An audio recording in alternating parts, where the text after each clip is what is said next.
Hi, everybody. Thanks so much for joining us. It's great to have you here. We've really enjoyed putting on these webinars and hope if you find today's webinar useful that let your friends and neighbors and colleagues know about this opportunity. One hour a month is a pretty good commitment of time, I think, to get some great information about important topics. So today we're going to be focusing on wind turbine installations, and this fits right into all of the topics that we've covered in this webinar series. And just as a reminder, the topics come from you and from local officials around Indiana who are letting us know the topics that they are particularly interested in. We're recording today's webinar, and a copy will be accessible on the Environmental Resilience Institute website. Everybody is currently muted, and we ask that you save your questions until the end.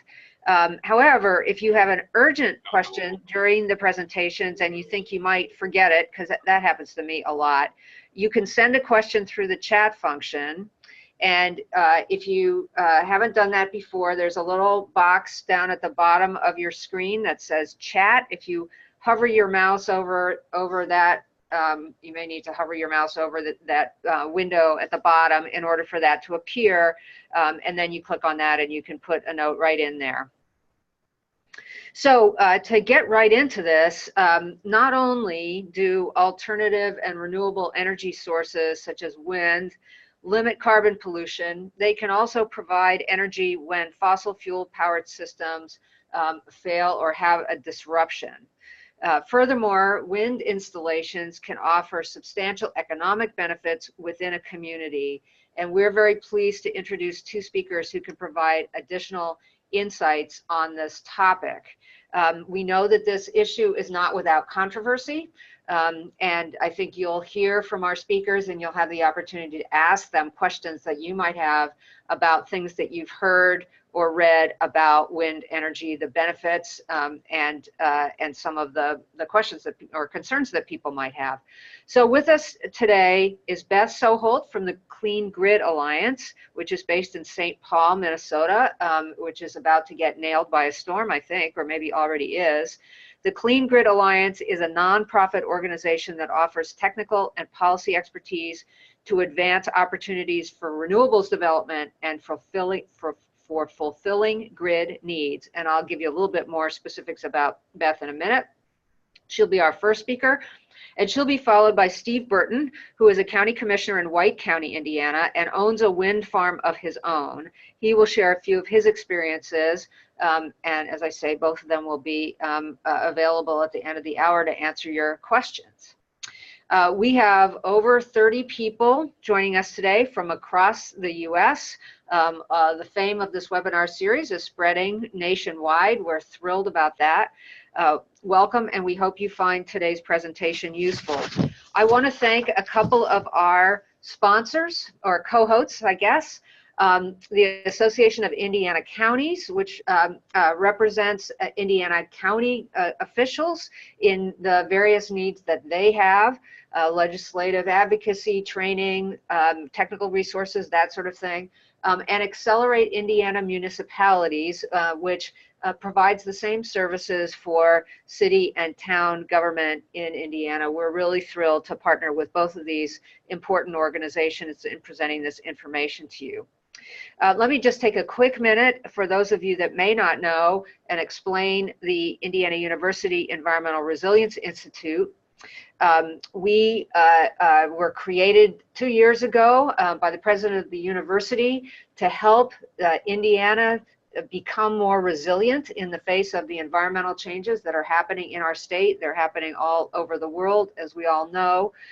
Andrea and I in particular work on developing tools that are responsive to the needs that local governments in Indiana and across the Midwest identify to us.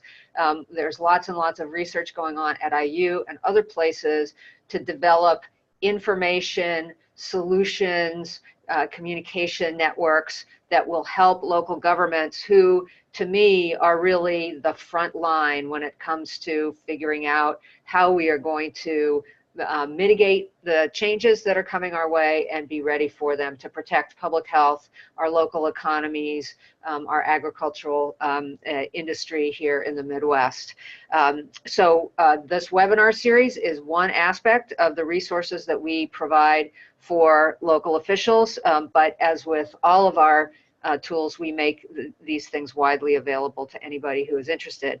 We currently have sessions planned through July. We'll see whether attendance drops off in the summertime. I hope not.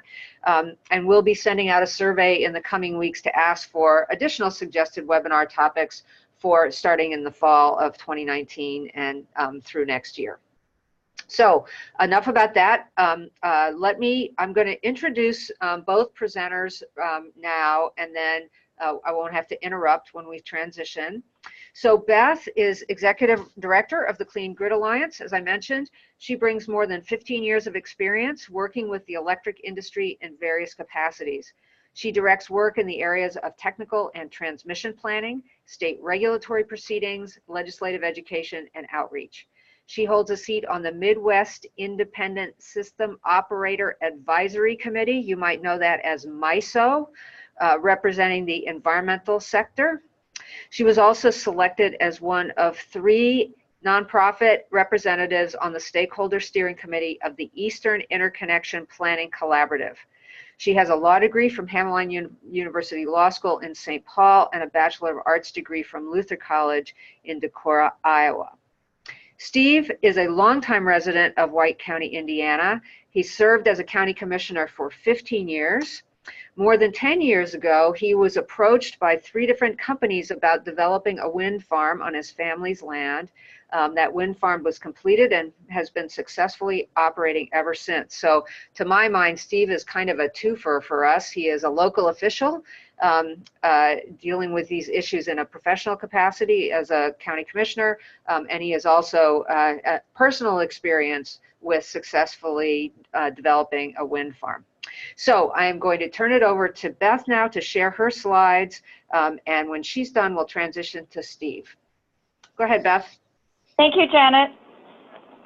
Let me share my screen here, and we will get going. So thank you very much to the Institute for hosting this webinar on wind energy this morning. Excited to be chatting with you about this topic. Looking forward to having a conversation about this, and eager to hear your questions and comments. So I'm going to lay some broad kind of overview about wind in the Midwest, and get into a few more Indiana specifics. Maybe before I go to my first slide, I can just tell you 30 seconds about Clean Grid Alliance. Some folks may know us as Wind on the Wires. We rebranded last September, and are doing wind, solar, and storage work now with our members.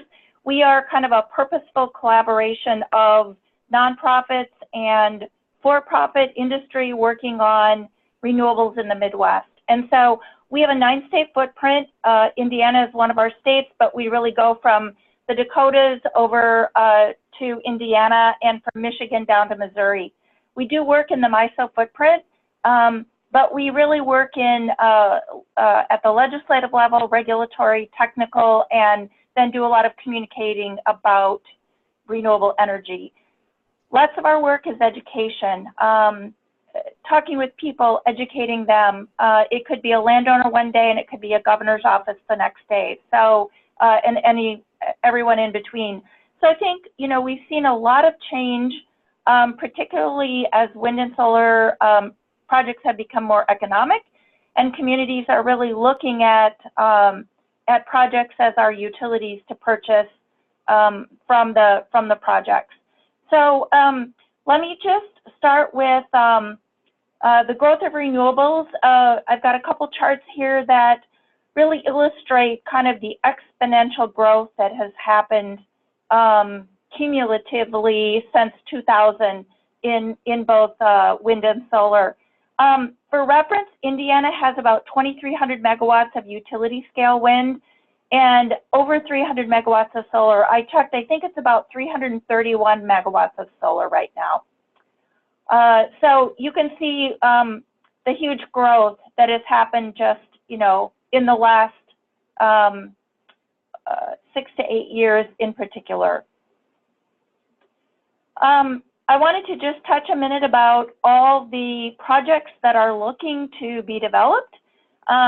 You'll see on the left side of my slide, I've got the MISO footprint. You'll see that Indiana is in the central planning region, and you can see that there are 18.4 gigawatts or 18,400 megawatts, 95 projects that are looking to interconnect in the central region. And you'll see that Indiana is also in 2 power pools. So you've got a MISO piece and you've got a PJM, a Pennsylvania, New Jersey, Maryland piece. You can see that there's about 51% of the megawatts in MISO are solar and 35% wind. We've seen a large build out of wind that is continuing, and we expect that to continue. But solar is really picking up steam, and so at some point we expect that there will be more solar development happening than wind. But for right now, we've got the wind agenda is really quite active still. You can see there's some natural gas, but by far in the MISO footprint where Clean Grid Alliance works, the primary projects that are looking to be developed are wind and solar. Wind and solar costs have really come down 69% over the last 8 years for wind, and you know, a huge drop in solar costs as well. This has really led to a more rapid adoption by utilities and by others who are looking at renewable energy. One of the big trends right now is commercial and industrial customers who are looking at power purchase agreements to lock in, you know, a price certainty over the long term. Natural gas, of course, you know, has fluctuating prices, but once you've paid for a wind farm in particular, once you've paid off the capital cost, you've got fuel that is free and, you know, a low operations and maintenance cost.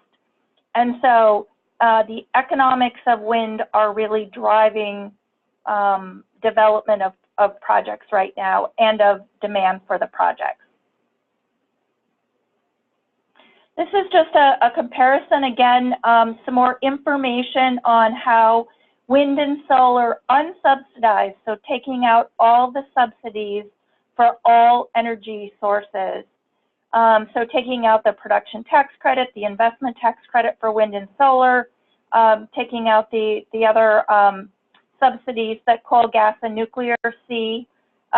You can see kind of how they compare on a cost basis. Of course, you have to point out that wind and solar have a different production profile than coal, gas, or nuclear.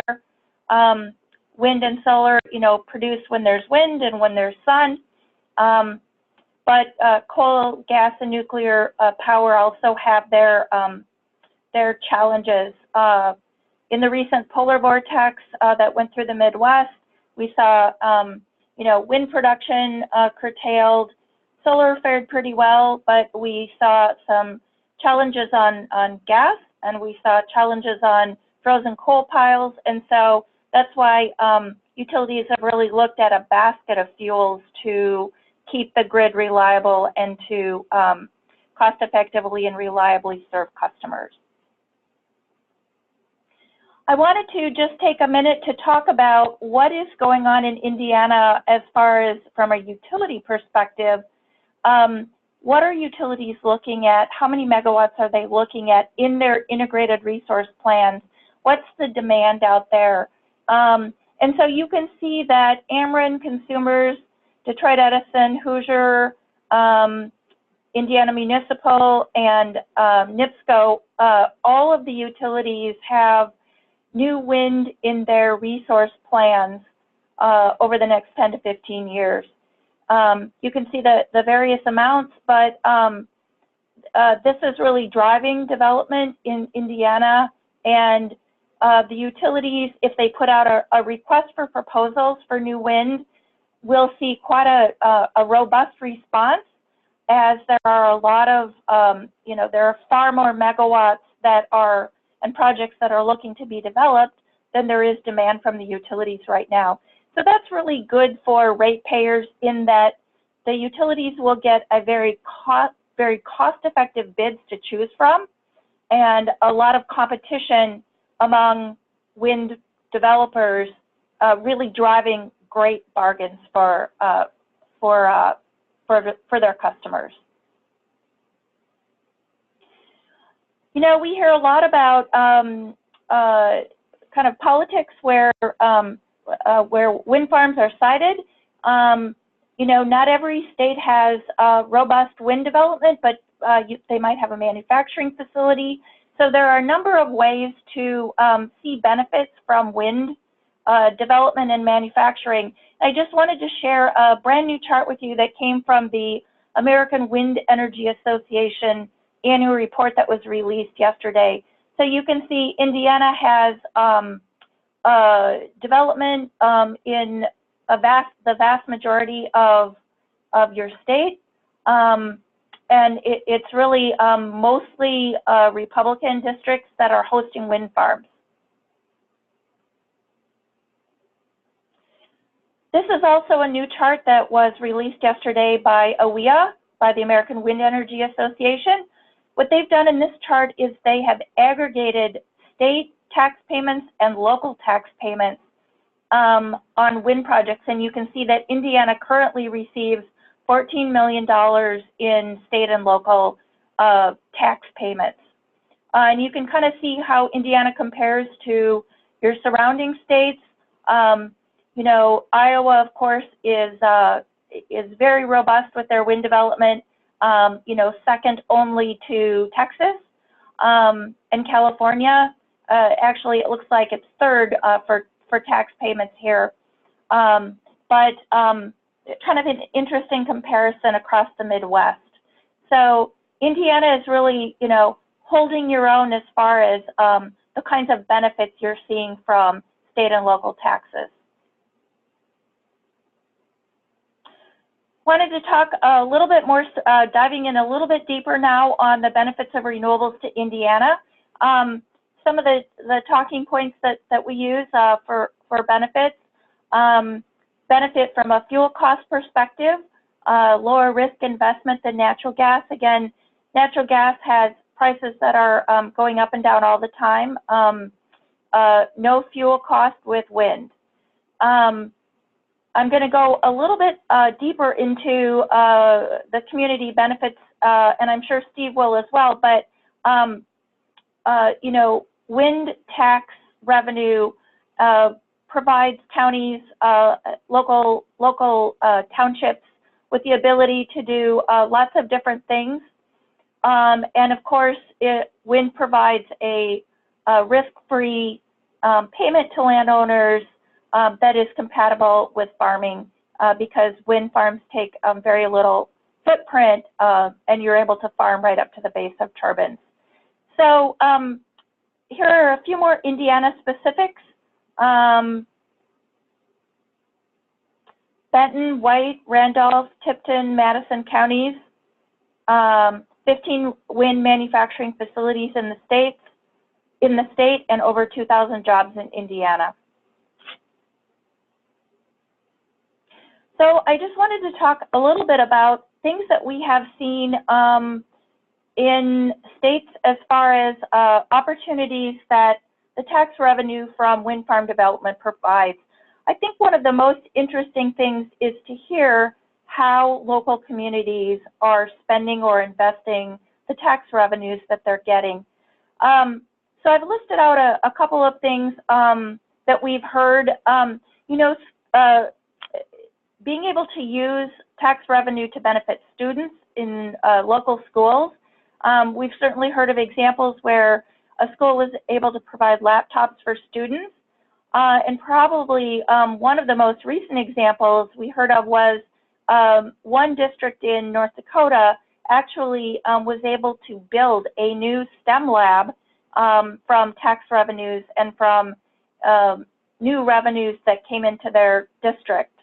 I was at a dedication in North Dakota this past summer, and there was a presentation by some of the local school kids about they had just finished their first STEM lab cycle, and they were talking about the projects and the experiments and things they were able to do in the lab. So really interesting to hear from the kids what they were able to do. Community services, Michigan, one of the best examples we heard of with local tax revenue. One community didn't have curbside trash pickup, and so they were able to add that with the new tax revenue they got from a wind farm. A huge benefit to be able to get that to the community. And then a lot of communities are setting up community funds with the steering committee that is able to decide how the new revenue should be used. I think one of the biggest things we're seeing in a lot of our states is the ability to not have to increase local levies and the ability to pay down existing debt. So again, just a lot of different flexibility in what a community is able to do with new revenue coming in. Couple of the challenges, you know, county commissioners or local folks have some increased transparency about how the revenue is being spent. So if local folks understand that there's a lot more money coming into their community, they want to know how that's being spent, and there just needs to be transparency on that. And then, of course, there's always going to be competing interests and ideas about how that new revenue should be spent.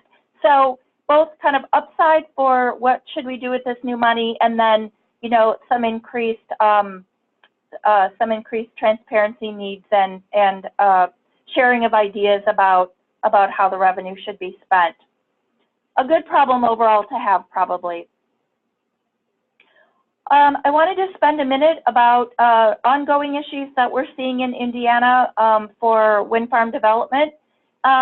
The industry has been meeting regularly this past year with military officials to really talk about and keep an open line of communication with military folks on radar and siting issues regarding wind farms.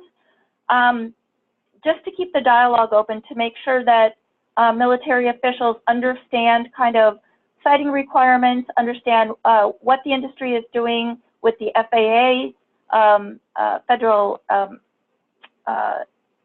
agency that regulates siting and grants permits for wind farms.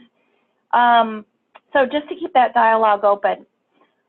Legislation, because we're still in the legislative session, this is not unique to Indiana, but we are seeing in all of our states across the Midwest kind of legislation addressing setbacks and siting for wind farms. That's kind of an ongoing perennial issue. It keeps us on our toes with education we need to do with new legislators and others to really talk about what the industry does with effective siting practices and setbacks, addressing health and safety issues, and how the industry is really, you know, being proactive and responsible and taking those issues seriously. We do have one bill out there that is pertinent right now to decisions that the regulatory body in Indiana is making. It would limit the ability of the IURC to approve projects above 250 megawatts. And so we're working on that bill right now. We want to make sure that wind and solar projects are able to move forward in Indiana. They're able to get sited, and they're able to get contracts are able to get approved power purchase agreements with the utilities. As you can see, the utilities have really signaled that they want to procure more wind, and so we're working on the barriers to make sure that utilities are able to move forward. And then again, not unique to Indiana, local opposition. We're doing more work at the local level all the time to really address concerns, to talk about benefits, and to make sure there's good information out to communities about setbacks, again, about what the industry is doing to address any concerns there might be. Visual impacts are kind of the changing viewscape is not a new issue, again, comes up in a lot of the states across the Midwest and in other areas of the country. And then just concerns about lower property values regarding having a wind farm as a neighbor is kind of a perennial issue that comes up as well. So I didn't want to, I just wanted to acknowledge that there are issues, you know, as Janet said, these projects sometimes are not without controversy. And so we are, with the industry, working on providing good information on all of these issues to local communities. Do it with different partners and local folks. So again, Clean Grid Alliance is talking to county commissioners across our footprint. We have a lot of blogs and blog posts and fact sheets on our website. And I think in talking with Andrea and Janet, depending on the questions that come up here today, Clean Grid Alliance can offer some additional materials and links to materials that might be helpful to the group here today in a follow-up email. And I'm going to, I think, stop there and turn it over and look forward to answering any questions that you might have. Great, thank you, Beth. Steve, you're up.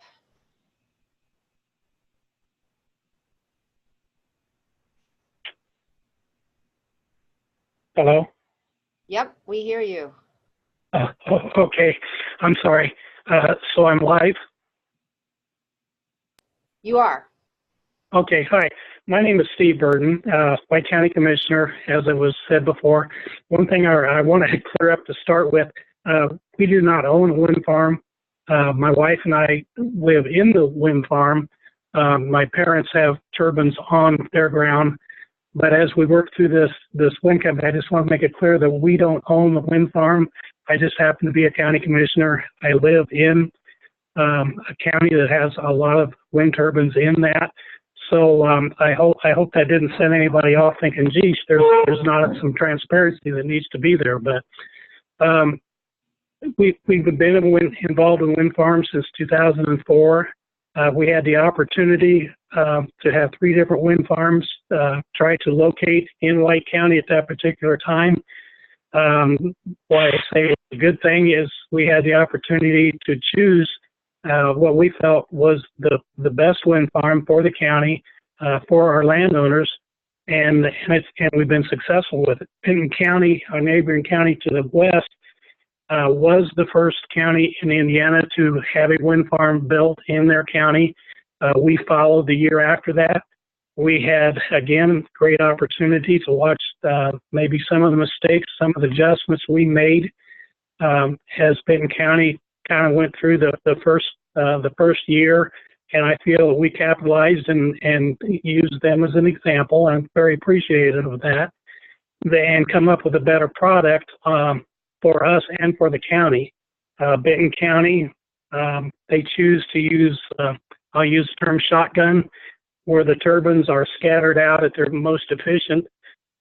As they were developing that, our landowners felt that it was less invasive on their property, which this is all about. Without the landowners, you wouldn't have a wind farm, and chose a linear effect, which cost a little more for the company because of the line cost, but it worked out a lot better for the landowners.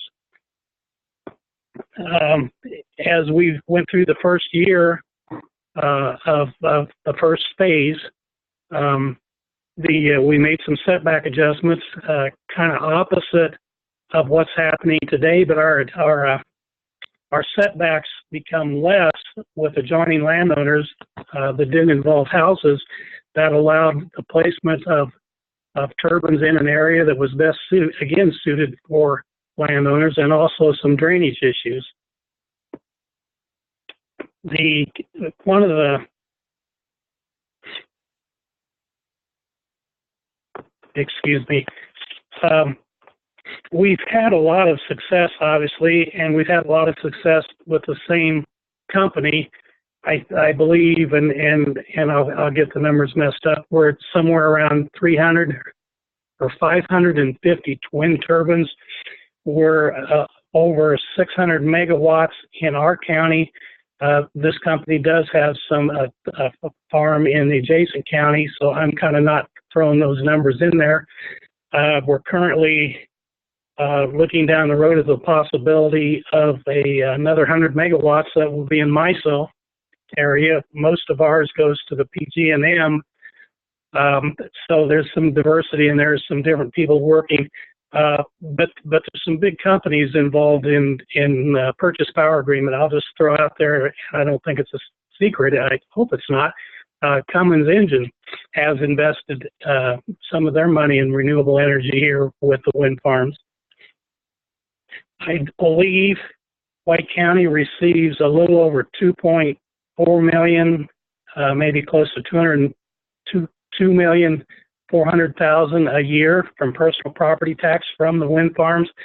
This does not include the payments that the landowners themselves receive.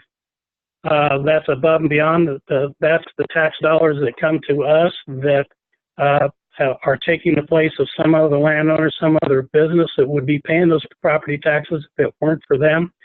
That number continues to increase every year. We did abate the wind farms to start where, well, we've abated all of them.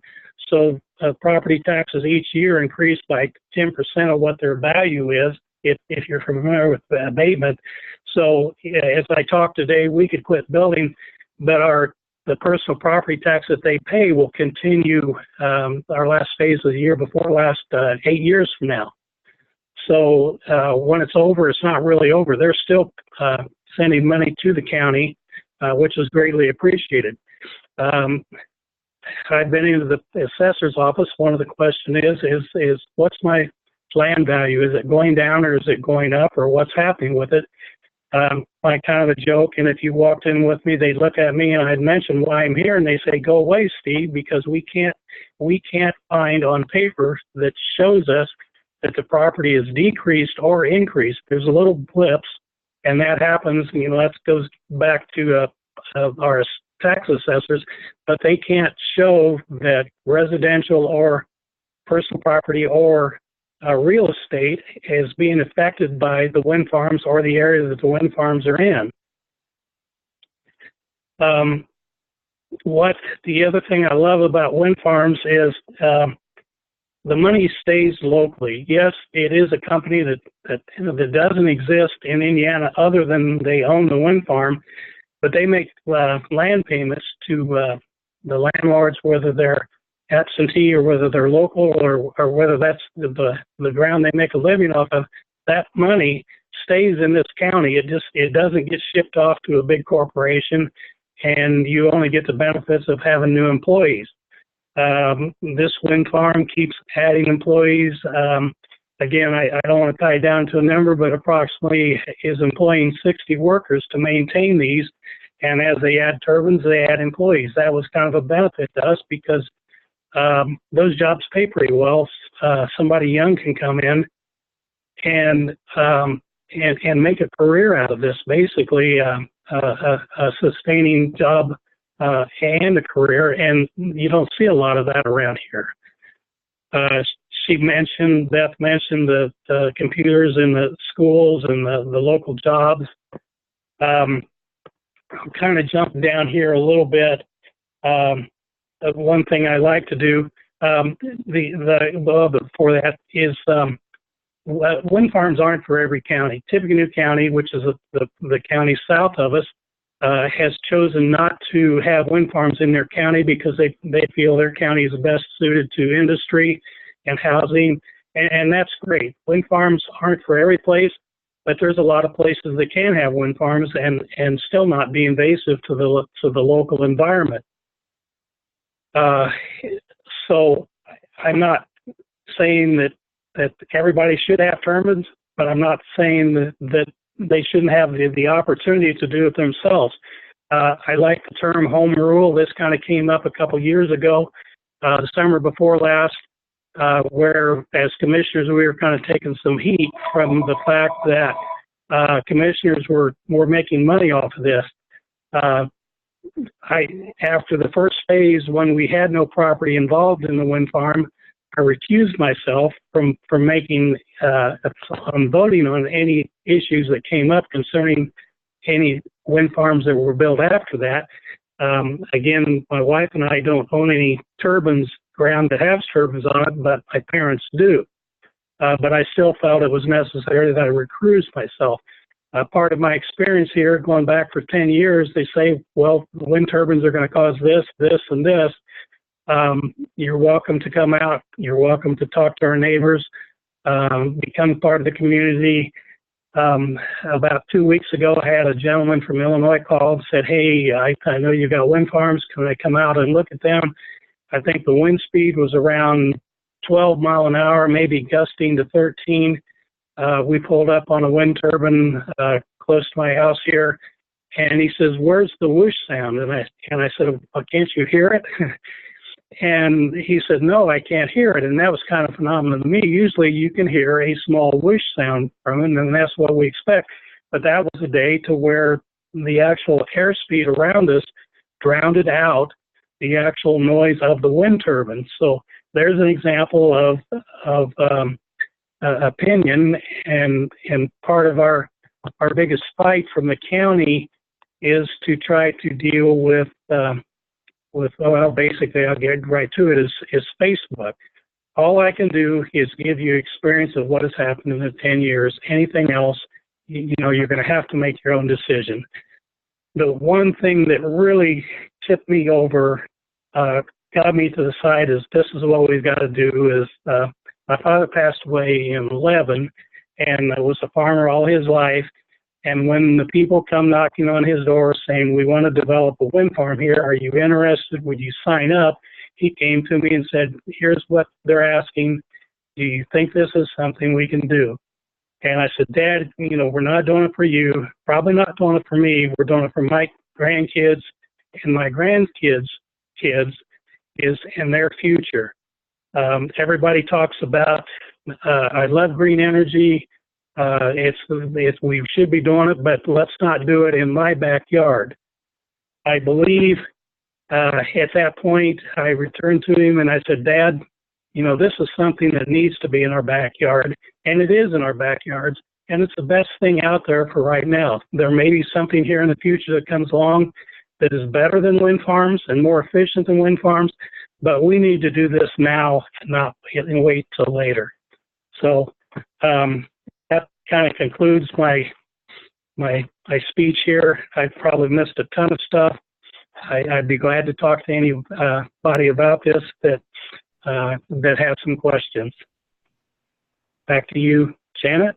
Yes, Steve, thank you so much. And let me apologize for misstating your relationship to the wind farm. And I can understand why you wanted to be super clear about that. So thank you for correcting that.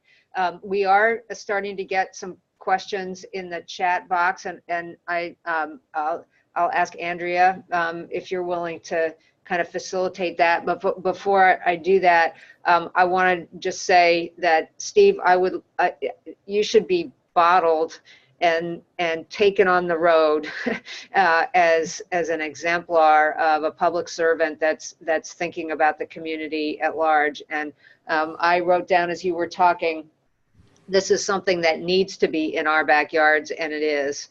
What a great sentiment for the things we need to be thinking about today.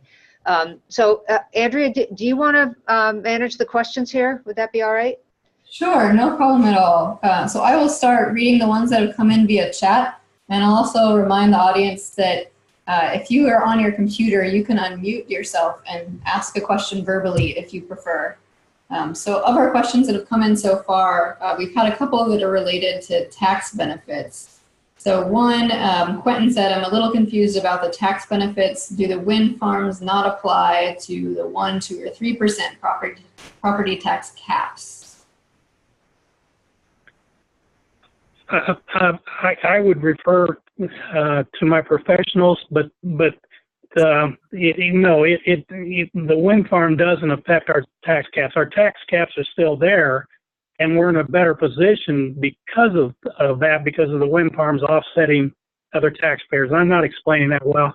I would refer at a later date, have you talked to somebody that can explain better than what I'm doing, but no, the wind farm doesn't affect the property tax cap, Okay. I believe. Okay, and the follow-up question related to that is there an additional tax that County Council needs to adopt for wind or solar projects? What we have done, which may be where this question is leading to, we have an economic development agreement. We worked really hard that year that Benton County had started, and we knew these other two companies wanted to come in to build our wind ordinance, and no counties in Indiana at that point in time had their own wind ordinance. And one of the things that we chose to do was economic development agreement. We abated the wind farms, and as I said, those keep kicking in, keep giving more money each year besides what they paid last year.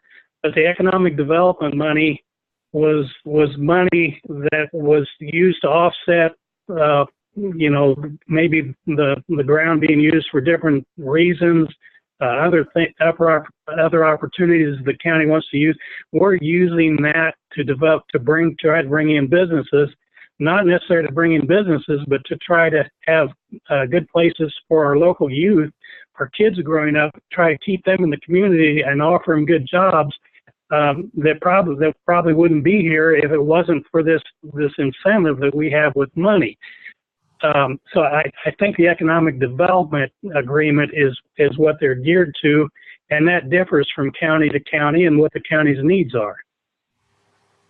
Okay, so it seems like so there's communities that receive tax dollars from wind projects, but those taxes are set up by each individual county. Yes, I'm going to say each county has to figure out where they want the money to go, what they want to ask for, and how they want to distribute that.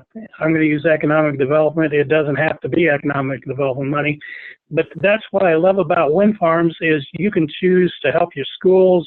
There's a lot of different areas, or you can do a multitude of different things. Benton County does lots of different things because they have a lot of wind turbines and are able to do it. So there is no one fix that a county has to go to, but look at counties like ours and like theirs and other counties and choose what is best for your county. Sure. Beth, would you add anything to that discussion on taxes? No, I would just say that I agree that, I think Steve talked about the use of the tax money. I think one of the questions is there anything additional that a county council needs to do for taxes? I don't think so. I mean, sometimes companies will ask for an abatement. They will ask for different things, and the county has to decide kind of what does the deal look like? What are they getting? What are they giving up? What are the terms? So, but I don't think there's anything new that a county needs to adopt. Yeah, and I will share this resource via email this week, but we have a case study in our Environmental Resilience Institute toolkit about the wind farms in Benton County and a couple of contracts they developed with the wind companies to help reduce wear and tear on roads, which can happen as you're bringing in all this heavy equipment to set up the wind turbines. There are road agreements. There are lots of things that the developer has to do. They have to mitigate any impacts to roads. many times the roads are left in better condition than when they began because they get updated. So I just want to make sure residents don't have to pay new taxes. If the wind farm comes in and develops, they're the ones responsible for paying the taxes. It's not anybody who has a turbine on your property, or the wind farm or the wind developer owns the turbines, and so they have to pay the tax. Right, and so there's a couple of agreements there, it sounds like. So there's the private landowner or the homeowner who says, a farm owner who says, yes, you can come in, wind company, and put some turbines on my land. And then the wind turbine company pays the landowner for that service, and they pay the county with those taxes that are agreed upon. Yes. Okay. You're exactly right. That's how it's distributed here. Okay. Great. So a couple of other questions that have come in so one is for Beth. So Kimberly was wondering what bill we need to watch in the legislature right now. And she said it was mentioned, but she was wondering if you know the bill number. Yes, so my slide did have the bill number. I think it's SB 4, I can't remember it off the top of my head, but it is on my slide, and I believe the slides will be shared or posted after the webinar. Is it 470? Yes. Is it 472, Beth? Yes, that's it. Senate Bill 472. Yep. Great. Yeah, and we will share the slides in an email later this week, along with a few additional resources. So I know somebody else had a question that they were really enthralled by your graphs, Beth, and so they were curious to look at those again a bit more closely. So another question that's come in is, how can local government officials prepare for a wind project when the community has organized against it? So for example, in some areas there have been grassroots campaigning using misinformation about the negatives of wind turbines. For example, the flicker effect. I don't know the answer, and I've been asked that question a lot because we have counties that are either adjacent to us or with, several counties away that are going through that. How is it happening in White County without resistance, and why is the resistance so heavy in some areas? I don't know. I think everybody would like to know that answer. It would make all their lives easier and less frustrating. All I can keep saying is wind farms aren't for every county. I'll bring back the home rule statement that I think these decisions need to be made locally. I personally don't feel that my representatives that are in Indianapolis and don't live within the wind farms and don't live with them day to day, my neighbors that are in the wind farms feel that these decisions need to be made local. So home rule should be in effect there. I know some of these bills and these summer sessions were talked about this at the state level. They should be making these decisions, but this is something that's local. If your community doesn't want them, I don't know the secret to try to convince them otherwise, other than my statement of we've lived through these 10 years and proof is in the pudding. Sorry. So I would just add that there are levels to this, the answer to this question. There are lots of tools that a community can use. I think if you're talking about decisions that local county officials have to make about permits, you want to understand what's in the application and make sure that you are in you understand what the wind farm developer is proposing and kind of all the ins and outs. So you want to be well educated. I think if it's a kind of a misinformation campaign, I can think of a couple things. I think that making sure you have kind of a resource of good, peer-reviewed factual information that can be shared kind of as another point of information. Information at your fingertips is one thing that you can do. Sometimes local communities have brought in kind of a third-party expert to host a meeting to really talk about the pros and cons.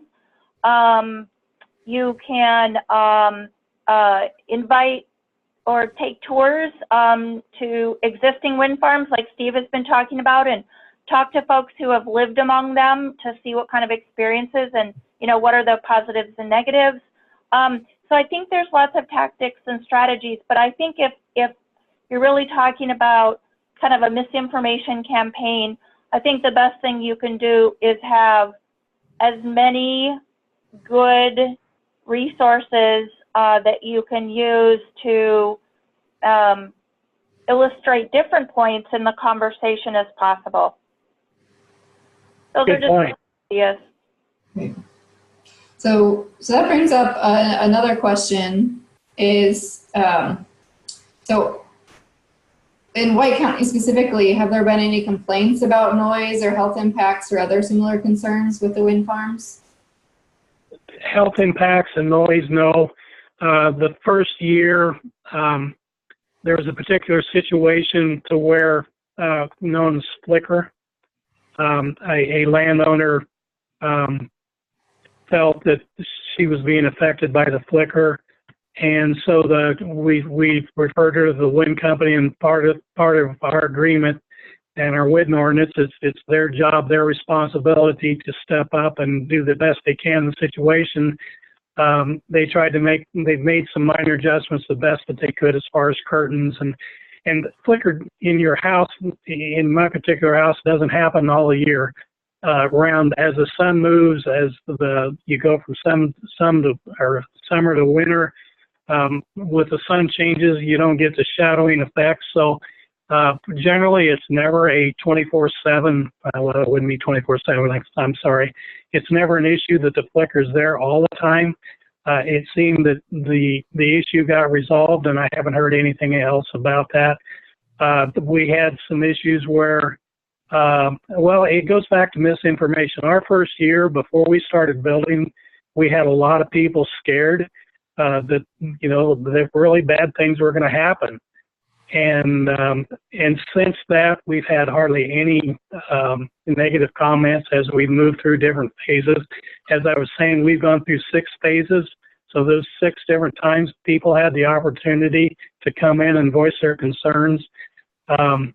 More of it is a landowner issue of who's getting turbines and who's not is kind of where it comes from. And that's not a government problem. That's, you know, that's a private property owner problem. But anyway, very, very little in comparison to what I'm hearing other counties say right now. I would just chime in that I think one of the most effective things that a development company or a wind farm developer can do is establish a local office with, you know, hours or ability to sign up and have people get their questions answered. That fear of the unknown is a pretty powerful force. And so it goes back to credibility of the wind developer being, you know, having somebody available, being open and transparent in answering questions, you know, providing resources or again, you know, taking people to wind farms where they can see something operating and have a chance to ask questions of someone who's living among a wind farm. And the siting, you know, goes back to making sure the developer's doing their siting well at the very beginning to overcome some of these issues. Finally, Steve, I just have a quick question. Do you guys in your permit have a minimum or maximum hours of shadow flicker that a developer can, you know, can do in their wind farm? Not to no, I'm almost positive. I will check and see, but I'm almost positive we don't, because it's really not come up other than that one situation. Okay. Sometimes there in permits there is a you know, 30 hours a year, or there's some number that the developer has to meet. So yeah, that sounds like a great idea, Beth. So we have 2 more questions that have come in. So one is, not all areas of Indiana have good wind possibilities. So how do you know if your county is a good place for wind? And then from there, local governments typically, and maybe you can speak to this, Beth, but I don't know if local governments actually set up wind contracts for local government land. I think it's more common, at least in Indiana, that it's on farmland. So that contracting is to take place between the landowner and the wind company. So how would that get started after you find out whether? Yeah. So you need three things to get started to do a wind farm. You need land, you need ability to connect to a transmission line. So you need to be able to deliver the power, and you need an off-taker. You need somebody to purchase your output. So you look for those three things, you know, and try to line them all up. You know, I have heard more wind farms developed on private land than on county land. I will say that I think with solar, counties may have land that may be applicable for solar farms. They may want the revenue. They may want to, you know, offer those to developers. So I do agree that private land is more typical for wind. Okay. Beth gives great answers. I hate to follow her all the time. The one thing that we have here in White County that kind of made my job easier is we have myself and we also have PGM in our area. So we've got two different systems that are going to carry the electricity produced in different directions. So that makes us attractive. Plus, PGM early on had some big lines already installed, and so all they had to do was access them. If you're a good candidate for wind, you probably would have already been. This doesn't sound nice, and I apologize. You probably don't have probably the best wind, but eventually they will come and be looking for it everywhere because it's just becoming more popular and there's a lot more turbines now. So the perfect answer is location, location, location. Yeah, I think the one thing I would add to that is with new turbine technology to pick up lower wind speeds, sometimes if you have a moderate wind resource versus, you know, a screaming wind resource, you still may be an economical project if you have the demand for the power and you're close to, you know, the infrastructure to deliver it. So technology of the turbines is changing all the time and allowing new areas that may have a lower wind speed to become viable for wind farm development. And Beth, you're so right. When we were negotiating with this particular company, and not all wind farms are the same. All I can say is to county is do your homework, know who you're dealing with, look at the past situations, and you know the good ones will pop out. But as we were negotiating this first phase, basically they were telling us the technology it was using today would be.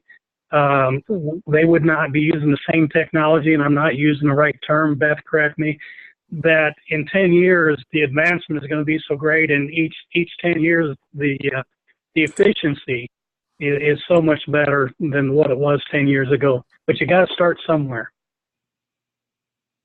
Great. Well, so we're a little bit over time here, but I want to ask one more question that came in from Tim. And Tim, we'll try to send an email. In our email that we send out afterwards, we'll try to send a list of companies that do wind. We of course won't promote one over the other because we don't have that knowledge, but we'll provide a list of a few. So Tim's question is, he says, I've heard that the turbine noise affects cows, specifically their breeding. Is there any truth to this? I'm sorry, I didn't hear the question. It says, I've heard that turbine noise affects cows, specifically their breeding. Is there any truth to this? I'm sorry, I'm not. Are we talking about owls? What are we talking about? Cows. Cows. Cattle. There are cattle around our county, and I've even some horse owners in phase 1 and phase 2 had concern about their horses. And there was legitimate concern because they'd heard things. there's no talk about it at all. I'm not saying that everybody's perfect, but again, it's like property tax. There's usually other things involved there. I'm not aware of the cows or the horse issue. I've heard of that, but not in this county. Okay. And I would have to say I'm not an expert in this either. I've heard more concern with transmission lines, quite frankly, than I have with wind farms. Okay. All right. Well, we are over time, so I'm going to wrap us up. And there's a few questions that came in that we couldn't get to, but we'll try to get answers to those and send it out in the follow-up email. So thank you, Beth, and thank you, Steve, for spending some time with us today. This was so useful. And we will have a recording of this webinar that you can share with your friends or come back to. I know we covered a lot of resources today, so hopefully that will be a nice resource for you. Thank you so much for joining us, and we hope that you'll register for some of our future webinars. Thank you so much. Thank you. Thanks, everybody. Thanks.